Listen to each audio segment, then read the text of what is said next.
तो मैं आपको बताना चाहता हूं कि हमारे घर में आग लगी तो सब कुछ जल गया, सब कुछ जला, सब नष्ट हो गया। इतना जला कि हम कुछ कल्पना नहीं कर सकते।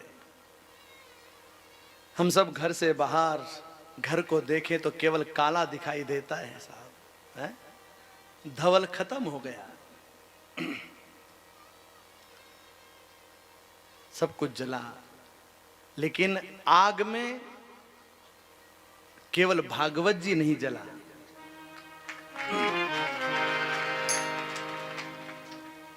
भागवत जी नहीं जला। 3 भागवत जी हमारे घर में थी।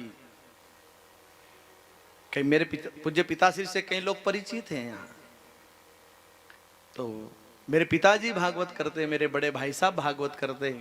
मैं करता नहीं था, मैं नौकरी में था, सरकारी नौकरी में था। तो मेरा और मैं विज्ञान का विद्यार्थी रहा, कहीं संस्कृत से मुझे कोई लगाव नहीं था। पर बचपने में और पिताजी का ऐसा आशीर्वाद रहा कि मैं कथा करने लगा।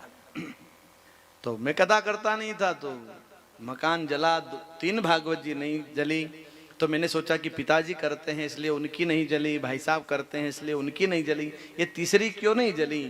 तो मैंने सोचा कि ये मेरे लिए नहीं जली कि मैं भी करूं।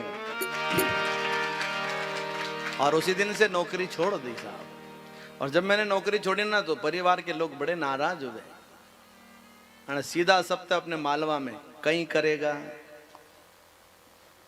है? अपने नानो कोई काम नहीं करे तो कहीं योश कहानी अपने कहीं करेगा, यो कहीं करे जाई नहीं। है?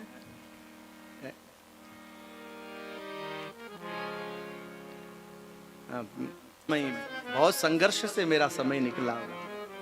एक और तो सरकारी नौकरी वो छोड़ी, दूसरी फिर भागवत बगड़ी। तो कई लोगों ने कहा कि क्या कर लोगे भागवत से? तो मैंने कहा कि अब जो भी करेगी भागवत करेगी, मुझे क्या करना है?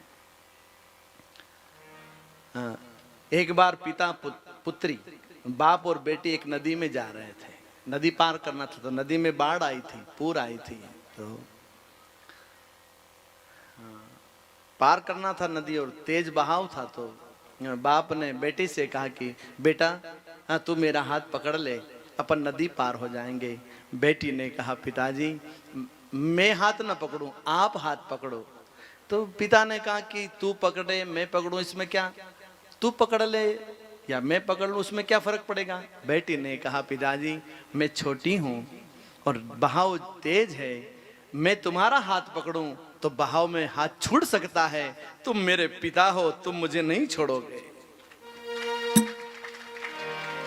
मैं भागवत को पकड़ता तो ये भागवत छोड़ देती, पर तीसरी भागवत ने मुझे ऐसा पकड़ा कि छोड़ा ही नहीं साहब। पकड़ लो हाथ बनवारी, कहना चाहते हैं साहब भाव से, पकड़े लो